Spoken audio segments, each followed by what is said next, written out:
You got the little record joint in the top, so I guess it's Yeah, it's about to go now. What it do, what it do, what it do, good people. Coming to you live from Taz TV. We're going to have a good one today, y'all. Yes, indeed. We can get into a little bit of history. Y'all see the young king. Y'all see Marcus Wise over there. Y'all what up, see what all, up, bro? What up? What it do? y'all see all the history. Y'all see all the history with the guy. Some Come of on, man. You ain't got to rub it on that thick, man. Like you know, I'm always a humble man. I'm always a student. Like I don't need, you know what I'm saying? Like I appreciate and that's it. what I love. Hold on. I'm gonna get you. You can get your turn. I'm still talking right now. We talking about a kid that started from he was a pup. He was down there with an era. I call it the golden era. You know what I'm saying? I call it the golden era. He had front seat to a lot of history. You know what I'm saying? He's been around and he's still around today, helping the kids and just being there. And we can get into all that. But you know what, King? Speak your name. Of course, my name is Marcus Wise. Like I come from a family, like I ain't gonna say the first family of basketball, but our family tradition run real deep, and it goes from the 80s probably up to the early 2000s and on when I started coaching. So the legacy is real. I mean, I have maybe two brothers, both of them played at Southern. One of them was an all-Met point guard. The other one was in his right, one of the best defensive players in his era that nobody talks about. Mm-hmm. I had a cousin, Emil Curry, that played at Southern that was all-Met. Mm-hmm. I had another cousin that was Tyrone Johnson that played at Southern. Nobody probably ever heard of him. Had a scholarship to Cotton State.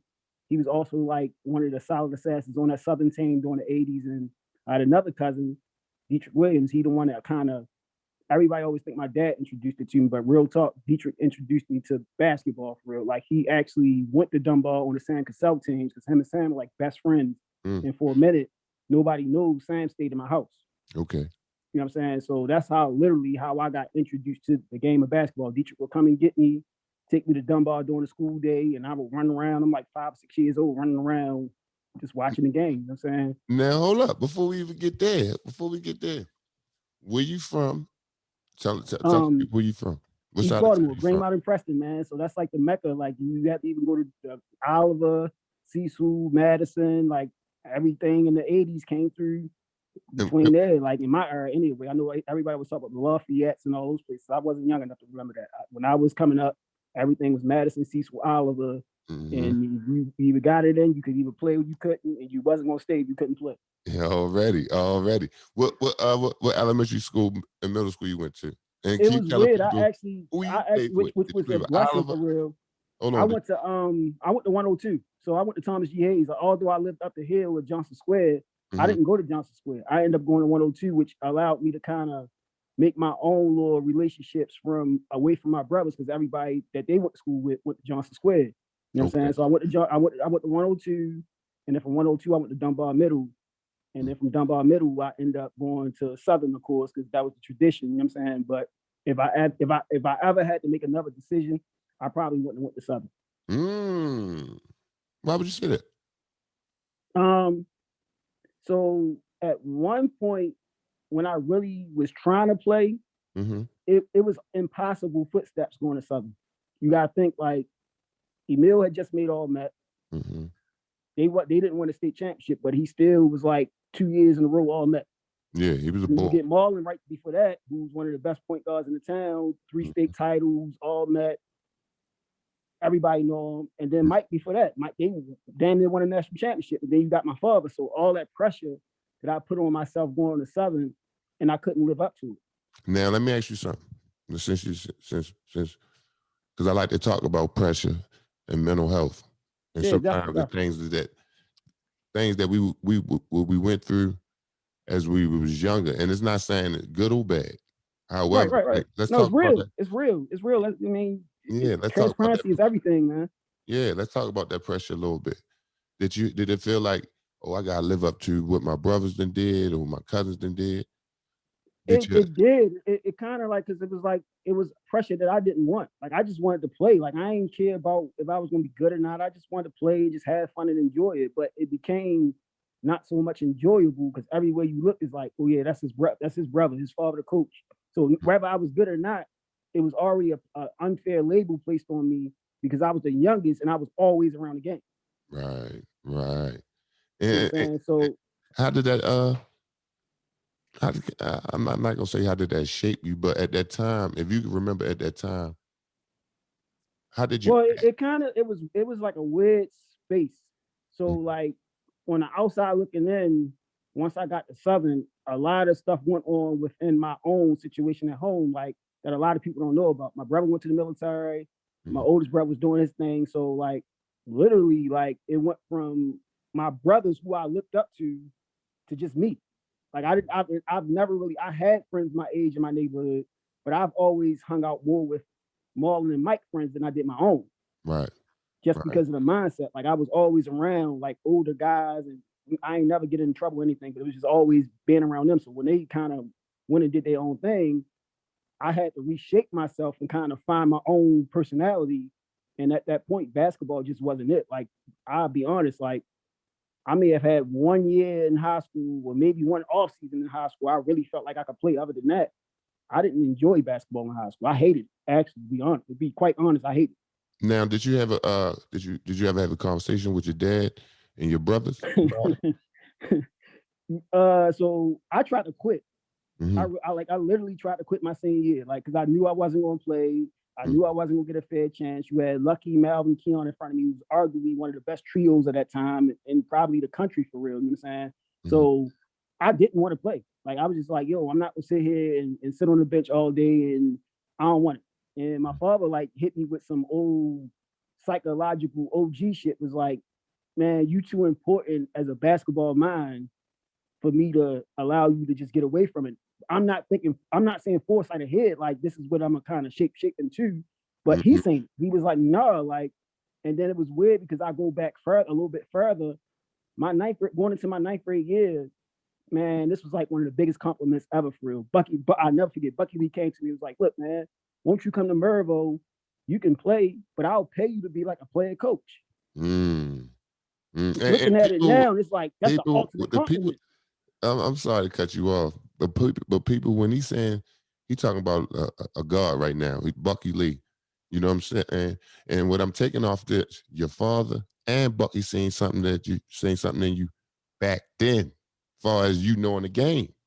Everybody did. Like it was so weird. Says like, I mean, you could talk to all of the basketball greats from Michael Lloyd to Dante. Like they would come on the bench and like ask me like, "What you see?" Hmm. And I'm like spitting it out, blah, blah, blah, blah, blah, but I'm not necessarily thinking like they really listening to me, but they Hmm. really listening to me. You know what I'm saying? So it was like everybody saying that I just was in denial because that's not who I wanted to be. For me, it was I wanted to be like my father, but I didn't want that part of it. Okay. At 7 to 8, nobody wants to be labeled as a coach at 7 to 8. Like who the hell wants that? Yeah. Even Yeah. at I 14, see what you're saying. 15, you're not trying to, you know what I'm saying? You're not trying to dive into that. It's like, yeah, I hear you, but that ain't who I am. You know what I'm saying? So I fought it. I fought it probably, I'm gonna say I fought it until I got full-fledged grown-ups. And then I finally was like, all right, it's time to embrace it for real. Because Yeah. it became more, not even about coaching basketball, it became more ministry and giving back to me. Hmm. It Now, was already who I was, so I couldn't really fight it. It was like God was like, "Look, this is it. This is how you. If you want to separate yourself from your brothers, they was the hoopers. You the mine. yeah, Accept it." yeah, and and the mind go a long way.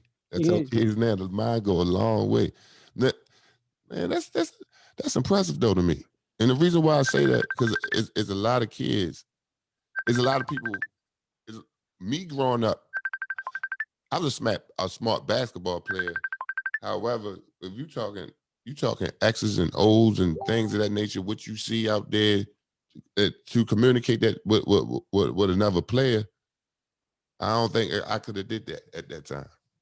I can motivate you. honestly, Tez, honestly, real talk. Like it started. It had nothing to do with basketball. How I got to that point. How I literally got to that point. I just want to hang out with my father. So whatever I seen my father do, game day, he put his shirt and tie on. I want to put a shirt and tie on the bench with something. He read the newspaper.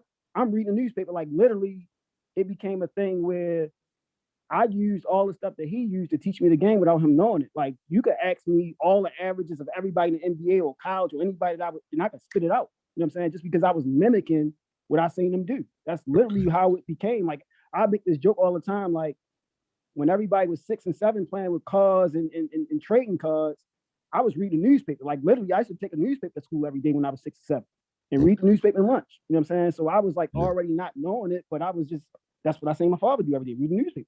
Yeah, grooming yourself for real. You was grooming yourself at that time. Now, all right, before we even get to when you was at Southern, right? Let's go back. Let's go back to this golden hour, right? Gotcha. Let's go back.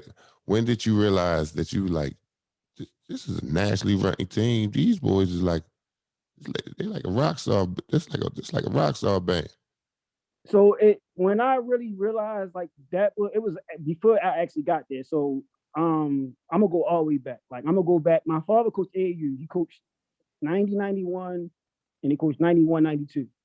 So nobody knows, but like the summers, I was around the Dunbar guys just as much as I was around the Southern guys.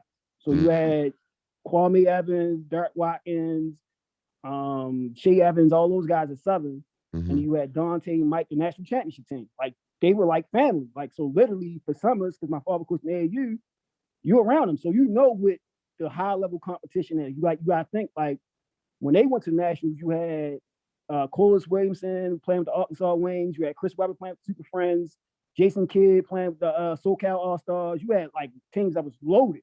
Yeah. So that's when it kind of me was like, yo, this is what big time basketball looked like. And then you had the Charm City, you get the Charm City, and you see Roger Rose and all those guys. You know what I'm saying? So you like, all right, this is what Dunbar show the people something. Hold on, excuse me. I just want to show what he talked about, y'all.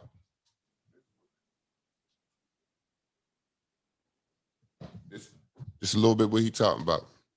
Yeah, so you get to that like, yo, this is what big time basketball look like. Yeah, that's you know what I'm saying.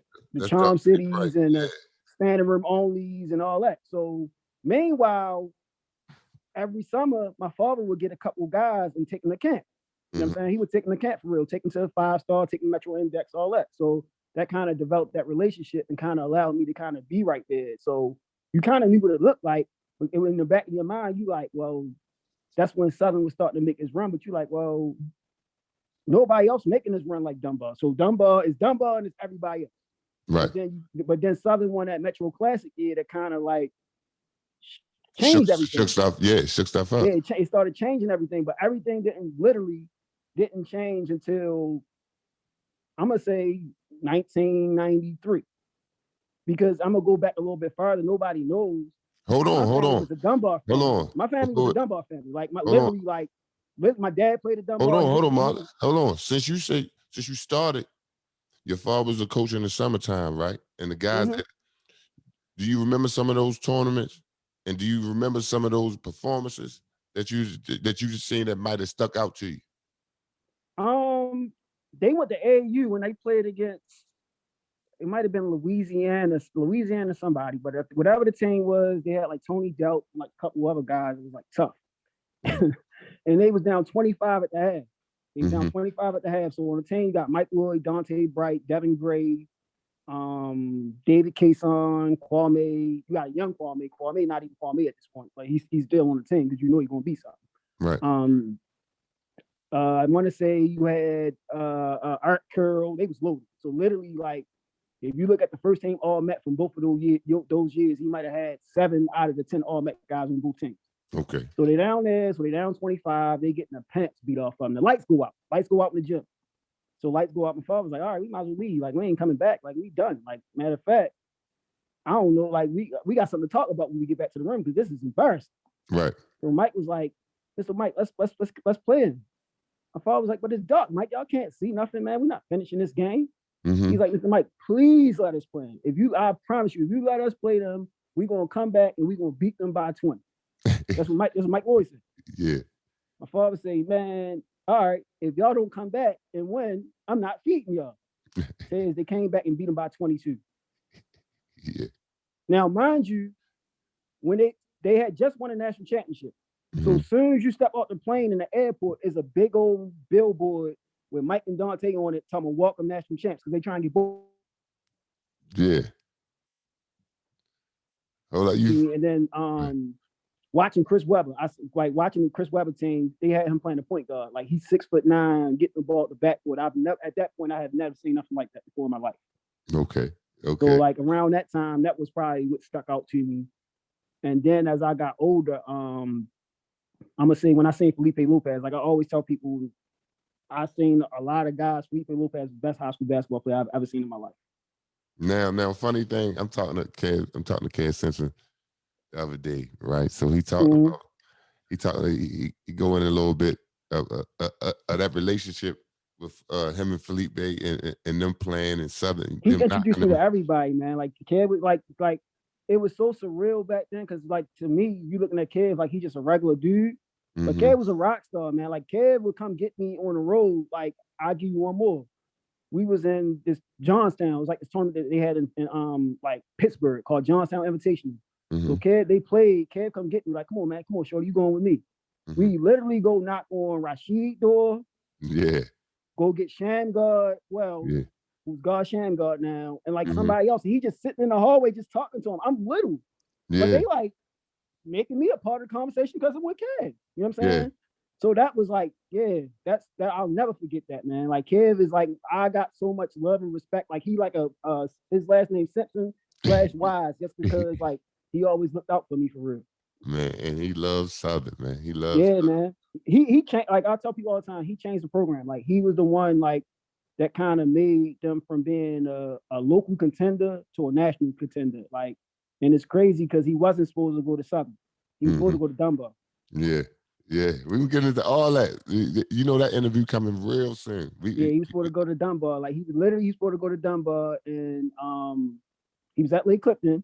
Lake Clifton put him out of school. My father went and got him. Yeah, So what happened was when he went to get him, it was 2 Kevin Simpsons. It was 2 Kevin Simpsons that went to Lake Clifton. They put Kev out because they thought he was the other kid. Oh. So my father was like, all right, come on, give me his paperwork. Got his paperwork, took him to Southern. The rest was history. Oh. The rest was history. Oh, see, that's literally how we got to Southern. And look, when he told me, he was like, yeah, look, I walked in one door, and I walked out the other door, got in the car. He said the same story. Literally how he got in Southern. My father went and got him out. He was like, and he said it too. He was like, if we get Kev, this a wrap. We gonna own the town. And for that 3 or 4 years, was it. Now we gonna speed it up. Now you in middle school. Now you in middle school, and you got Charles and Melvin and them. They just touching. They in high school. Charles in high school. Yeah. So when I'm in middle school, that was Marlon year. That was Marlon, Johnny, and all of them. Me and Melvin actually in the same class. Okay. Y'all in the same class? Same exact class. I thought you were a year behind him. We same class for 4 years every day. Oh, I thought you was a year behind him. Go ahead. So go ahead. I say so my middle school years was Marlon, Johnny. So everything's still like carrying over. Like you gotta think. I think Marlon won his freshman and sophomore year because him and my brother Mike played together 1 or 2 years. So they won their freshman year, and then they won their Marlon sophomore year. Going into Marlon junior year is when it kind of broke. Like that's when kind of things kind of changed forever because you had Pooh Bear, Denard, God rest his soul, Kevin Smith, a young Mo Hatton. They was loaded. But they had like a fight where a lot of them got put out that junior year, and that's the year Nut dominated and won everything. Okay. That was the year. They said they fighting the Char Hill guys, right? Yep.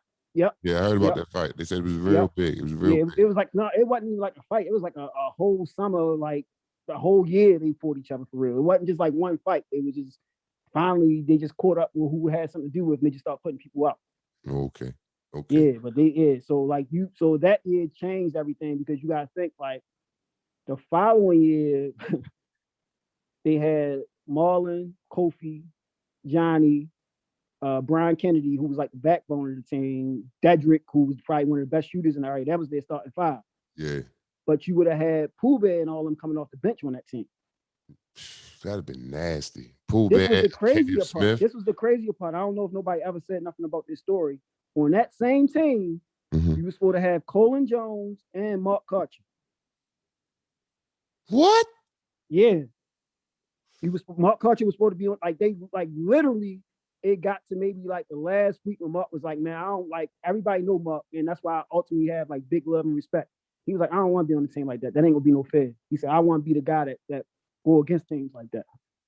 Because Mark is like he like a blood cousin by like marriage or something like that. Like my cousin is his cousin. Man, that's my favorite player. That's my favorite player all time. You know what I'm Probably saying? one of the best guys that ever come up this town, man. I hear the Skip Wise stories. I hear all those stories. I seen a young Mark at 15 go at Sam when Sam was in the Houston Rockets and shit. Yeah, listen, man. You have a lot of when this is my thing. When you hear those stories or when you see those performances out your Mark Karchers, out your Mo Hattons. I'm talking about those summer stories. See, I put all that in the pot too. You know what I'm saying? I put all that in the pot when we talk about guys. Everybody in their own right. If you lace them up, I look at it like we one big fraternity. You know what I'm saying? Some of us get along more than others. You know what I mean? Sometimes our egos and pride, and which I only think right now, it should be a part of anything because it's about the kids. It ain't about us no more. However, those, because I'm gonna be honest, I used to think like every time a Southern motherfucker, what's with us? Like I even had to try to read it. Like let me try to get to the point. I understand we both on the same side. Our colors even the same. You know what I'm saying? But it's always something I saw. So y'all may not have known, but it was so much dirty shit that was added into the game, like that we faced that y'all knew nothing about. Like, so like to us, it was always creating an unfair advantage for y'all. So that's why, like, although off the court we was cool, but on the court we hated y'all because it's like, yo, every time, like, we ain't had none of these problems until these great played y'all or sometimes Lake Clifton. Like, it never failed. We ain't never had no problems with nobody else, but always y'all. So to us, we like, yo, like, let us just play them fair, like fair and firm, and whoever wins, wins. But we tired of it always being some type of wild, crazy advantage at the last minute. You know what I'm saying? So that's where that kind of animosity that it seemed like came from. And it was like every time it was something like, yo, like why we always gotta face some bullshit when we really play them? Okay. I see what you're saying. Saying. Yeah. Like one year, I'll give you an example. One year, matter of fact, Kevin and them year, one of those years, they didn't even play Dunbar for the city championship. And he told me that, right? He said, now, I said, what? You know, I didn't want to hear this. He said, listen, man, they ain't won players. They took us off the schedule. They told me they told me they wasn't having no city championship. They conceded, basically gave it to them. Now I said, now that's terrible. Now that's terrible. Yeah. Now that's terrible. That's terrible. Now, mind you, think about it. Mind you, they had just played them early in the year, and they had to come from down 10 with 2 minutes left. See, that's probably one of the top 5 games I've ever seen. He was down 10 with 50 seconds left, and they came back and won. That's crazy. That's crazy. Fonzo hit a 3 from the corner. It was so crazy. Like they was down 10, and everybody started leaving. And I think Damon might have scored like 6 in probably like 15 seconds. And he started waving people back in, like, don't leave yet. So literally, you saying people all the Southern fans start walking back in. They shut the door, so they couldn't get back in, but they still end up winning. Wow. Wow, that's crazy. That's crazy. Yep. And whoever made that call. Weird because Kev was the man, but don't get it twisted. Damon Cason was big shot Bob for that team. Man, don't let nobody tell you no different. Damon took shots and made them. Like all that deep shooting stuff, like you see Pooh Bear do, it started with Damon. Pooh Bear just had like a better release and a better form, and you know what I'm saying? Damon had like a push shot, but he ain't missed many. Now look, I seen Johnny probably play about 6 or 7 times, but I never seen him in the summertime. You know what I'm saying? Give me a little insight on Johnny Hemsley. Johnny had everybody to probably think Johnny more power. Johnny was like more finesse, like he was real fluent, like a wing, like just you gotta think Johnny had 2 years of playing against Kev and Ice, Dante Williams, like so like even when everybody always talk about the I'm gonna get back to Johnny, but even when everybody always talk about the Rice game about Kev and Felipe, Ice played Felipe most of the games. Ice was the one that played the other teams Top guys. dog. Kev would play him at the end when it counted. But Mhm. Ice did all the work to get to that point because Ice was just as an athletic. He ain't really care, but you needed Kev to score, so you couldn't put that responsibility on Kev Right. to And have wore to him out. play Felipe and score. Right. You know what I'm saying? So you gotta think playing against somebody like Ice and Kev for 2 years, it made Johnny really had to really, you know what I'm saying, fine tune his wing stuff. Because to me, he was more like a 4 when he first got to Southern. Okay. But by the time he finished, he was a flat out 3. Could shoot it, put it on the floor, mid range game, real athletic. You know what I'm saying? He played that baseline. Yeah, He like played. that was a Southern thing. That was a Southern thing. Like I tell people all the time, I've never seen nobody like Kevin Simpson on the baseline. Mm-hmm. Nobody. That's where Johnny got it from. Like you get on the baseline, that little short corner jump shot or pump fake, get to the basket.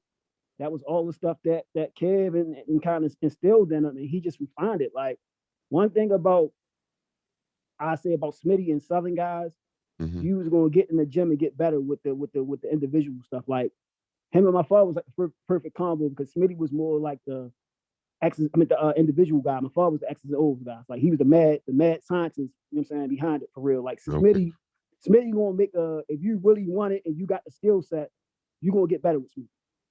Okay. You're gonna get better. You know what I'm saying? But Johnny was just that guy that kind of just stayed in the gym, stayed around a bunch of basketball, and nobody really seen him in the summer because he was never here in the summer. Okay. He always played AAU with Cecil or Bill Spots, and they traveled all summer. So is he traveling or they in somebody's camp all summer long? So you wouldn't see him. And I think that's around the time when they stopped playing. And they played in Craig Cromwell, I want to say 1 or 2 years, and then they stopped. Okay. So you ain't really get a chance to see him much. You know what I'm saying? Because he was always gone. Why y'all do that? Stop playing Craig Cromwell. Something I can't really think what happened. Something might have happened with Bob, with like something happened with Bob Wade or something, or so-called. I don't not really know. I just know it was something that happened that makes Smitty be like he don't want to play no more, and he just would do his own thing. So that's when, actually, that was the birth of Super 50. Nobody knows Super 50 started with Towson Catholic and Southern. Mm-hmm. No, that's how Super 50. Yeah, Joe Connolly, Spots, Eddie Green, Mike Daniels, my father, and Smitty, because we used to scrimmage Towson Catholic all the time. Mm-hmm. And they got tired of the whole city stuff, so they just was like, you know what, we're gonna do our own thing. Spots came to them and was like, look, I'll make a travel team and we'll just take Baltimore's best kids. So it's literally it started with just those 2 teams, and they kind of just blossomed out where you seen they started getting the other guys from the top areas to play. Yeah. Man, now listen, let's talk a little bit about Coach Smitty. Mm-hmm. You know what I'm saying? We can't miss Coach Smitty. No, definitely can't. How was that you was I could tell you exactly. Like now, I do. There's certain parts that I remember. Like I remember the exact day him and my father went to Southern. So I told you. Yeah, we was supposed to be Dunbar guys. My father graduated Dunbar, so literally you gotta think I'm with Dietrich. So the Mike years, all that up to the Mike years, I was at all the Dunbar games, traveled with him and everything. Okay. My cousin Ty had dropped out of school. His junior going into his senior year, he came to my father, was like, man, I ain't going to school no more. My father was like, what you mean? He said, I don't really want to do school no more. My father was like, well, he told my father, he said, well, if you coach, I'll go back. Okay. He's like, you serious? He said, yeah. He said, well, when I'm a coach? Like at this point, he ain't coached AAU or nothing. This is very first time coaching anything. Mm-hmm. He coached the Project Survival team. You might have seen me post a picture before. I was real little. Like it was like 1988 or something like that. I was 5 years old. He coached that team and they won a summer league. And Smitty was like, man, I've always made the championship, but I've never won nothing. You coached this team one thing and y'all win it all. Mm-hmm. Like, I gotta have you with me. Okay. And literally that's how that changed. That's literally how we went. So I say that to say about Smitty, just being a person that can let somebody else come into your program that you've been forever, and basically ride with you. Like they like Coach K and whoever his top assistant is, like they everything together for real, like and one and the same. Like he can't go, I can't go. That's the mark of a good program though, when a leader can identify a strength that, not saying that he was weak in, but he could understand that somebody else is stronger in, That somebody else stronger brings in. something, that somebody else can get something out of his guys that he possibly couldn't Right. then and there. You know what I'm saying? So that humility in itself was like, I have the ultimate respect for him. But as far as who he was a workout. We had the thing called, you might have heard Pooh Bear, you might have Melvin, you might have everybody talk about All Met. All Met, you get there at 6 a.m. Okay. So you in there every morning, Monday through Friday. It wasn't mandatory, but it was mandatory because it was like when you went in there, you seen all the best guys on the team in there. So you think to yourself, if I'm trying to make a spot, then I need to be in there. Yeah, I need to be in there. You know what I'm saying? And when I say you in there, it ain't just like you in there getting shots up. We doing Jordan drills and the stuff that they doing now. We doing that in high school. We doing V cuts and backdoor cuts and 30 passes without the ball. We doing that in high school. Like nobody could tell me, like if you watch most Southern teams, we was always one of the most fundamentally sound teams in the country. Yeah. Because that's what our practices was. Our practices was 3 or 4 hours, and 2 hours might have literally been fundamental stuff. Footwork and fundamentals. He was big on it. Like till this day, like if he walked into your gym and just watch your practice and he sees some bad footwork, he's going to stop it. See, that's a teacher. That's a straight teacher. And then like he was a player's coach because if he felt like the other team was against him, he gonna go nuts. Okay. He gonna go nuts. Like he was hard on us, but he was going harder for us. Okay, that's love. You know what I'm saying? So I have nothing but respect for him as a leader and what he did for that program. You know what I'm saying? And like at the end of the day, without him having the humility enough to bring my father in, it wouldn't be none of that. So it started with him. You know what I'm saying? Me saying, okay, I'm gonna get this man a chance because, again, actually, my father in Pompeii was close. My father in Pompeii used to do the concession stands at the Orioles games on 33rd to help raise money for his AAU team. Wow. Yeah. Wow, so everything was literally supposed to be done, but like, and Smitty just saying it, it was like, nah, you come in here with me. I'm gonna create a situation for you that I know they ain't gonna be able to do. Man, that's love right there. That's love. Now let's move on. Now you in high school now. You're in high school. And you on the national, you was on the national ranked team.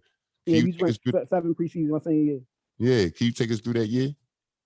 Coming into that year, that was a wild year. So like literally, my junior year, we had just came off of beating y'all in the city championship. Okay. So I think everybody came back from that team. I don't think nobody graduated from that team. I think everybody came back except for one dude, Brandon. Brandon ended up going to RAF. But we was going into the summer. You had already started to hear like Malvin was like, I tell people all the time, Malvin junior year, his senior year wasn't even close to his junior year. Like his senior year, his junior year, you couldn't tell me he wasn't going to the league. Okay. Yeah, everybody who stepped in front of him, he destroyed them. It wasn't he was just getting like his cruise buckets like he was his senior year. So like literally talk about that junior year. I mean, talk about that junior year, his junior year, right? Because I go back and forth. I like to tease Calvin a little bit, right? Because I say that was the worst Dunbar team that ever. Right. Do you remember what Melvin and Lucky did to Dunbar? 27 and 34. So it was crazy because when the game started, I think y'all played like a boxing one on Melvin. So he was chilling. Y'all played a boxing one on Melvin. And I think maybe the first play of the game, Keon might have got a hard foul on Kenny. That changed the whole game because then they was playing Lucky, but for some reason, somebody must didn't do their homework. Lucky was like 3. And one thing about Lucky, when he get them first couple, he went for a long night. He hit them first couple, and that was it. It was like it was a runaway. Like they never had a chance that game. But I think that was the best thing that could have happened because I think even if we'd have beat y'all in a close game, that wouldn't have made that team as hungry as they was the following year. Right. So literally that year, it went from they was the hunter to the following year, we was the hunter and the hunted. We was hunting that junior year. We turned into the hunted that senior year. Because you gotta think this going into the senior year, Nardo and Sean come down there. Now that dynamic, Nardo will always talk about this. But go ahead. That dynamic changed our whole team. It literally did. And the reason why I said because you gotta think to us versus y'all. Like, I don't know how y'all felt about us, but it was y'all and everybody else. We ain't care about Lake, we ain't care about Walbrook, we ain't care about none of them. Like, we already felt like Lake beat us by 1-1. I mean, they might have beat us by 1 both times that year. So we ain't really care about them. And it was like fluky plays with the one year, the one time they beat us for real life. But we wasn't worried about it. We was like, we want Dumbo. You know what I'm saying? So when they came, Nardo and Sean was like, they didn't really want to be there. They was only there because of Harvey. You know what I'm saying? So yeah, I get it. Yeah, so they my follow. guys. Like, I think I grew up playing with them. So it caused like us versus them within our own team. So you had Keon and us, who was from up the hill, Matt, Nardo, all of us. We grew up playing together. So that is them, and then you got all the guys who there from last year. You know what I'm saying? So it created competitiveness, but it was too competitive to me, because it became a thing where like a unhealthy competitiveness. Okay, elaborate a little bit on that. Did you feel like y'all was competing with each other? Yeah, literally in practice, that's how we would be. Like, we would play against each other, and it was sometimes we couldn't finish practice because it was just that intense. And then the dynamic changed more because that year my father wasn't there. Like, my father damn near quit that year because Smitty had brought in another coach. Okay. You know what I'm saying? And with him bringing in that other coach, my father got kind of frustrated. Okay. Couldn't get on the same page. Because what happened was my father coached maybe the first 5 or 6 games. We was undefeated, but we wasn't blowing people out. We was just like executing and beating people by 10 or 12 that we could have been beat by 30. But I don't think my father really realized the dynamic of the team was what it was. So he looking at it like a win is a win, and we executing, but everybody else like, well, I ain't get my numbers today. So this ain't really it. Some Baltimore shit. Yeah. So when Smitty come back, that same dynamic still going on. I think we lost the first 2 games. We lost the first 2 or 3 games. So we lost to Willow Ridge with TJ Ford. That was the first game of the season, I think. No, that was was it the first? No, it wasn't the first game. We won like our first couple games, and Willow Ridge was always Slam Dunk Beach was always Christmas break. Yeah. So we won like our first 5 or 6, and I think we went into that tournament ranked like number 4, number 5. So we could have had we won it, we literally could have came up that tournament number 1 team in the country. Yeah. You know what I'm saying? Yeah. But even that game like was crazy because me and Keon was in the room together. We got left. Like, we about to play the number 1 team in the country, and they leave us not knowing we on the bus. Already not focused. We in there playing the game. We in there literally, man, playing live or something, and they leave us, and then they realize they left us. They came back and got us, so Smitty already like mad, which I understand he mad for real. We was dead wrong. You know what I'm saying? But that already kind of got us off to a good game. I mean, a bad start, and then they might have beat us by 16, but it was one of those games where we stayed in the game and we just ran out of gas. Like, their starting 5 was TJ Ford, who went to the NBA, everybody know. Danny Ewan, who played in the NBA for a minute, went to Duke. Kenny Taylor, who played at Texas, you know what I'm saying, arguably was 4 or 5-star guy. I think Ivan McFarland played for them, who played at Oklahoma State. Left-handed. And I think Lawrence Roberts was their other guy. Like, that was their starting 5. Lawrence Roberts, SEC Player of the Year. So man, I love to see the game. I love to see they was loaded. So and we came out to play. We just ain't have enough. It was like, you could tell, like, it was one of those games. Nobody had their legs. And you know what I'm saying, they pulled it out. And I think the next night, who we lose to? We lost to somebody else good. That had like a pro or something. And then the final day we beat Uzman Cece. He went to St. Jude in Mississippi. He got drafted in the 2nd round, but then he tore his ACL. He got drafted to the Pistons. We beat them the last game. Okay. You know what I'm saying? So then after that, we won like 7 in a row. And then I think we got to Lake Clifton. And that's when Keon got into his little, you know what I'm saying? And after that, we just never recovered. So we lost to Lake twice, and we lost Dunbar twice. Sound like, y'all lost focus. Everybody was already gone.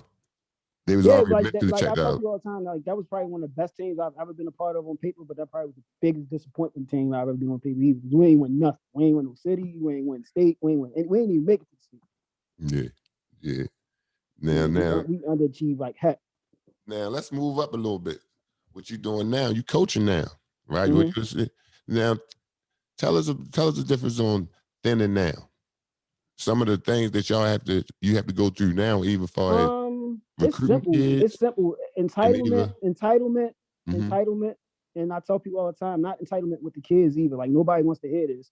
The entitlement comes from the parents. mm-hmm, Because as a kid, I have my own mindset, but how I got to that mindset was what I developed from watching my parents. Like whether we want to admit it or not, the good, bad, and the ugly that our kids have, we see a lot of ourselves in our kids.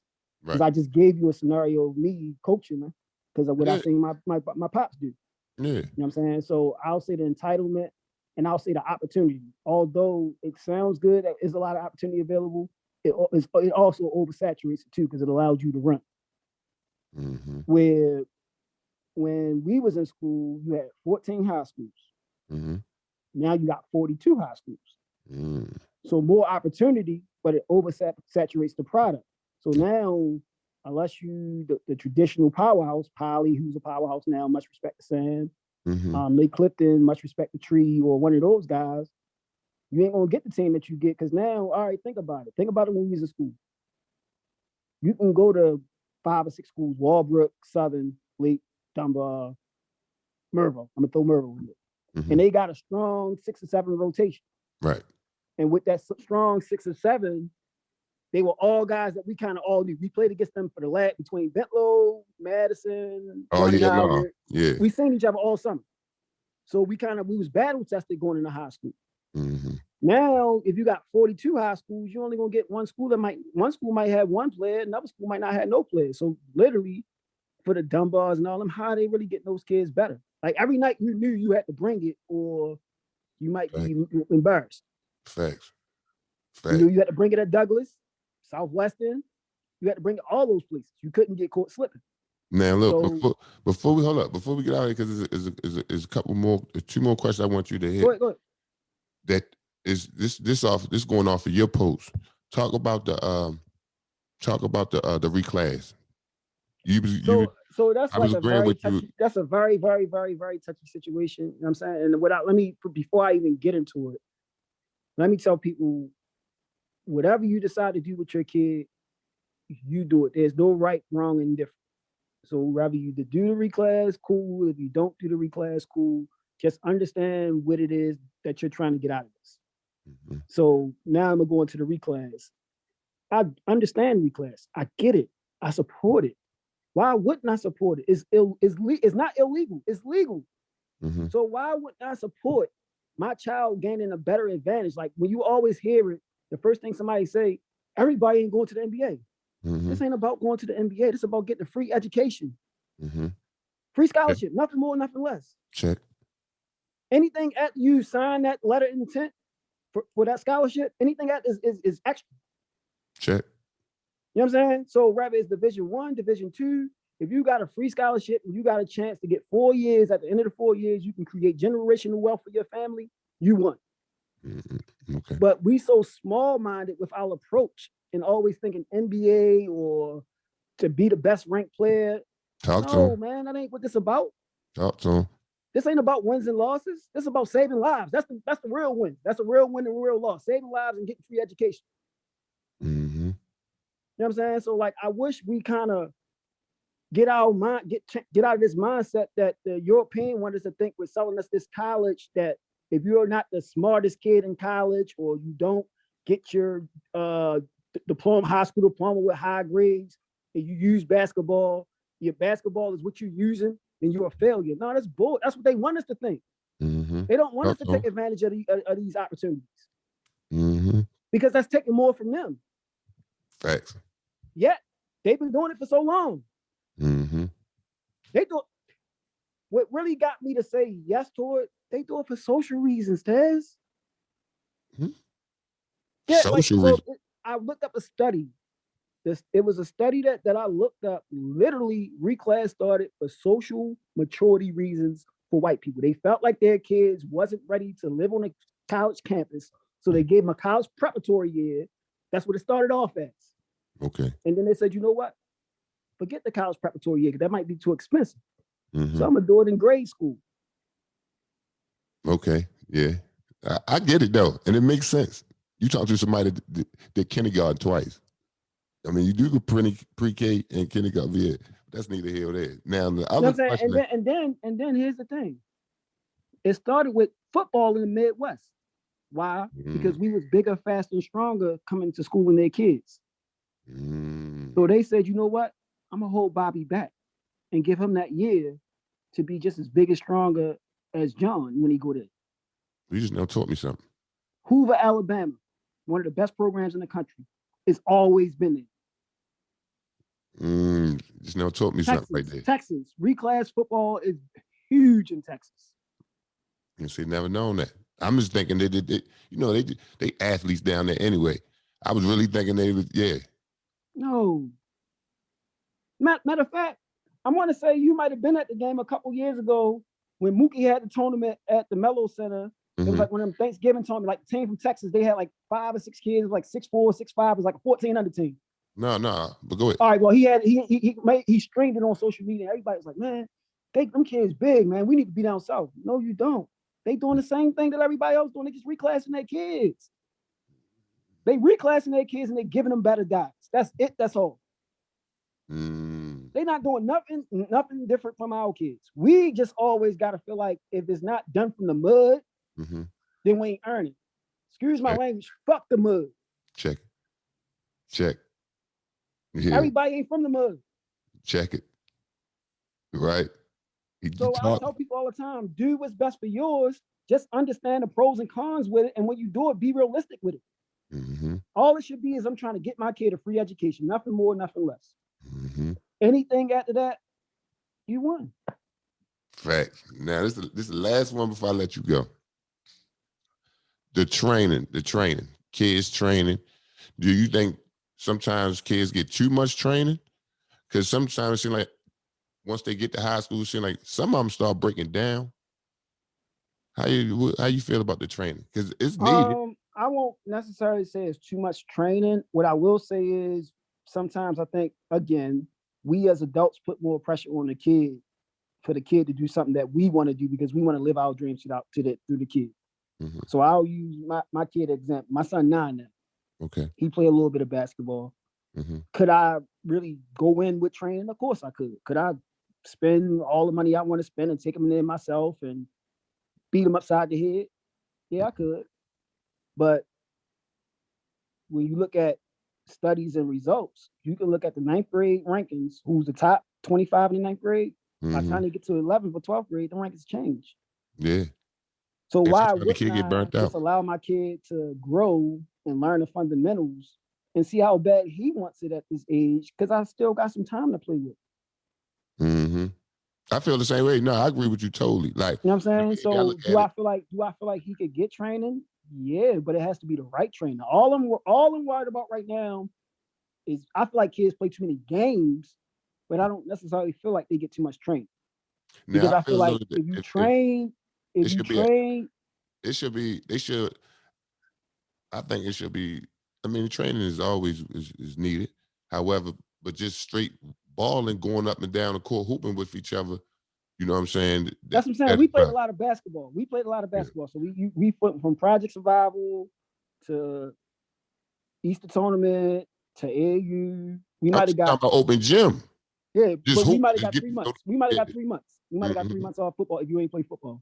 You know what I'm saying? So within that 3 months, that's where you could get your open gym bump. But the problem for me is the pressure that they put on people to win, kids to win and not to develop. That's my biggest problem. I don't mind the training. I don't mind the hooping. I just don't really think the emphasis should be on rankings and wins at between 8 and 12. Can you kind of like tell the people where you think a kid mind will go at with all that pressure at that young age? Like mine. It's always both ways. If you can motivate or they could just do a 360 and go the other way. That's what I'm saying. Most of the times when you see it where the kid will check out, and then they may not check back in until maybe the junior or senior year when it's time to go to school. But you get a dead period for like 2 or 3 years that they didn't check out because there's so much pressure on them. There's so much pressure on them that they can't handle it. So they're playing, but their spirit is absent from the body. So they're there, but they're not necessarily there. Right. You know what I'm saying? Right. So like I tell people all the time, like with all this stuff, especially early, you gotta see how bad your kid wants. Because you can't like even now, your kid can get up and go dribble the ball and take the ball everywhere they go if they really want it. Like it's nobody telling them not to. But if you dragging them and you got them doing all this stuff that you see on YouTube because you want them to play 30 minutes when they play, you want them to take every shot, you're selling yourself short. Because it's going to be kids at reclass when they get up there. There's going to be kids at reclass, it's going to be kids as bigger, stronger, and fast. Already. So when that wall of reality hits you, what do you do then? Now you cussing the coach out, saying, or cussing the other parent out for doing what they thought was best for their kid. You know what I'm saying? And then another thing with the reclass thing, just because you reclass don't mean you got to play your age group. Go elaborate. So if I got a kid and he reclassed in 8th grade, he's staying in 8th grade. He should still be playing 9th grade, 9th or 10th grade. Just play for a sorry team of 9th or 10th grade to scare your age. Take advantage of that year. So, because all you really trying to do is get 2 years on the back end. Right. That reclass ain't gonna benefit until it looks at your class and it's basically saying that for your skill set, instead of you being 2021, you 2022. So me as a recruiter, I'm saying, all right, in the 2021 class, I might not have no room. But if he can get another year to develop and grow, I can take him in this class. Okay. That's all a reclass year is saying. Nothing more, nothing less. Okay. It's not saying that you ran from the competition. It's not saying none of that. Like not all this pre-prescribed bullshit that they put in the game and they label these kids because they feel like it's not fit. Yo, when has basketball ever been fit? True. Never. Think about it. When he's playing, people was ringing. Never. Yeah, never. People was failing. Like you get so many guys that we know that I'll never say names because I'll take that to the grave out of respect. But they failed. Yeah. And I know. Yeah. You went to prep school, right? Yeah. And it helped. It was probably the best thing that you could have done. Right, because it helped my recruitment tremendously. So it's no different from that reclass year to that prep year. No. And you didn't gain the advantage. You played up. Yeah. It helped. Even if you sat on the bench, you played up, and it was no different. Right. Yeah. Because you're gonna play both. Yeah, you're gonna play. Yeah, I always played up. So, like I tell people, I say the problem is when they hear it, because they don't know about it, it's automatically because with the mass messages is bad. Do your own research. Do your own experiences with parents that reclass and coaches who have success, not that just did it, who had success. Facts. Of kids doing this and help them help you decide. Facts. Look, that right there, we're gonna end with that right there. Now, Marcus. I know your time be shaky and everything, right? But I have a panel coming up, and I would love for you to be on a panel. It's a basketball panel.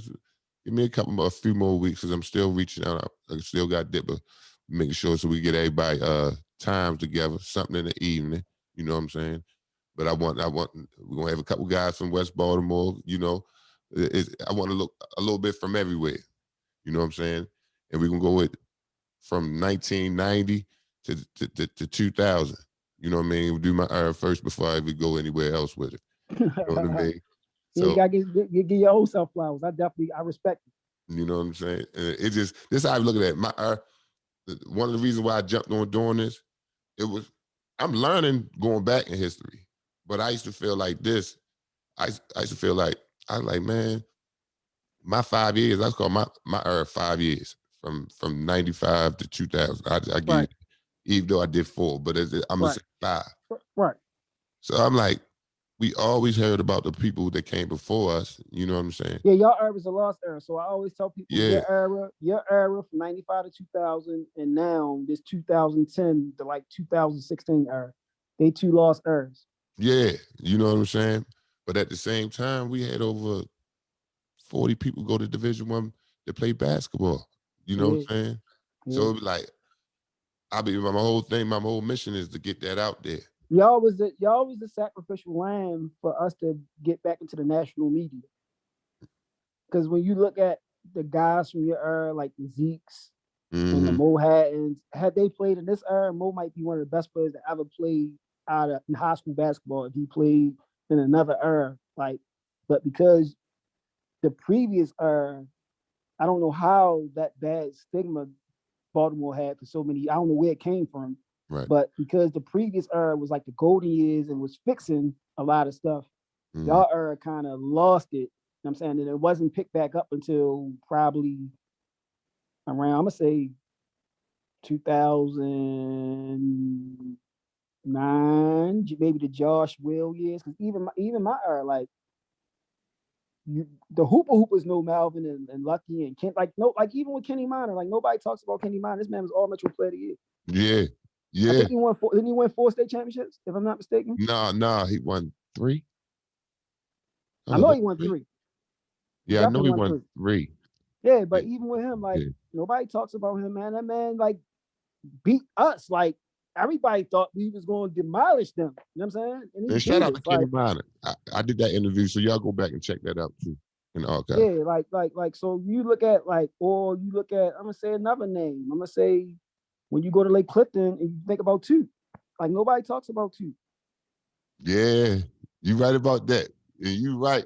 You right about that. And he That's won a a good one. lot of big games for Lake Clifton, man. Like he could play. Like it wasn't like it's like so when you go like when you look at those years right there, like it's a lot of guys within that 10-year period for maybe 95, 15 years, from maybe 95 to 2010 that unless you're a hooper, You ain't gonna know. you know the Geralds, you know the Tylers, because Douglas went undefeated, so you know those guys, you know what I'm saying? But there's a lot of guys that's not talked about in those eras, and that be frustrating me sometimes. It's like, how do you give people flowers and compare this era to that era if you never seen that era? Right. Right. Now see You know now what I'm my saying? thing is, I don't do the comparison thing. You know what I'm saying? If you notice, now I do the comparison for out of towners, you know what I'm saying? And some NBA, but I don't do the comparison as far as our eras because is it's a little It's a different mindset. I tell people all yeah, the time, like it's guys like I as a coach, I tell them all the time, like, yo, y'all couldn't have played in that era. Y'all wouldn't have made the team. And they look at me like I'm crazy. And I said, not because y'all don't have the talent, y'all don't have a mindset. Like, do you understand the type of mindset you gotta have to go in Southwestern and dudes flashing pistols at you and you still getting buckets over there? yeah, yeah, yeah. Or coming Southern and you see the hinges get ripped off the doors Mm-hmm. like that. You or coming in Dunbar, you see all them banners. Yeah, yeah. If somebody say their first and second game at Dunbar, they won in there and they wasn't nervous before the game started, they lying. Right, right, yeah. The banners and the crowd, like, and it was so weird because as academic as the school was supposed to be, you had the whole hood in there, all the projects in there, all the surrounding projects, Lafayette, Somerset, Douglas, and your Fact, family and friends. fact, fact, You know man. what I'm saying? So yeah, I just be like, I just be wanting people to do more of their own research on everything before they just jump out there with their opinions and it's not supported. Like people understand, like real people who take like passionate about it. Mm-hmm. Don't talk basketball to me if you're only talking opinions and you wasn't there. I'm just being honest. Like I rather you like cause certain stuff I'm gonna see like Skip Wise and all them. I don't know Yeah, them, so I can't yeah, never. I know what I heard, but I can yeah. never answer was Skip Wise better than Mello. I don't know. Yeah, I can't answer it. Yeah, can't do I that. don't know. I can't do But I that. can answer if I felt like Melo, Kevin Simpson was better than Melo in high school. I can answer that because Yeah, I was right there for both of them. right, I can right, answer why I would take Nut over Akil. There's no disrespect to Akil, but because I was right there. right, right, right. And see, that's all I'm saying. That's all I want. That's all I want. People.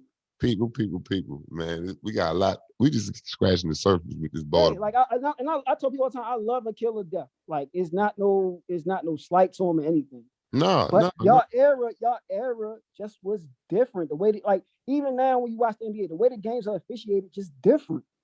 Right, You was in a fight. Like literally, you played a game. You was in a fight, and it wasn't no. I'm gonna cry to the ref. Like, all right, just get him back later.